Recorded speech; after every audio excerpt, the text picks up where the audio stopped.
মায়া shoot করবা দিল বরাবর কইরো যাতে পিছন দিয়া জান্ডা বাইরে আ যায়। আর যদি শরীরে এক ফোঁটা রক্ত চলাচল করে না তাহলে তোমারে পালায় যাওয়ার টাইম দিব না।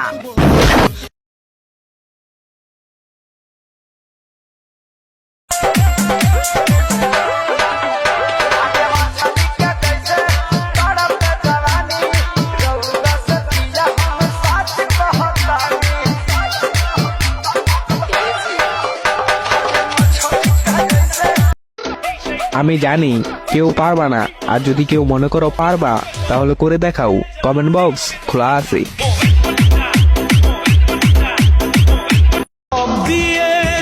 আমার আল্লাহ জানে আমি তোমাকে কতটা ভালোবাসি। তোমাকে পাবো কিনা জানি না, তবে একটা কথা, তুমি যদি আমাকে মৃত্যুর চেয়ে বেশি কষ্ট দাও তবুও আমি বলবো আমি তোমাকে ভালোবাসি। তোমার দিলে কি দয়া হয় না?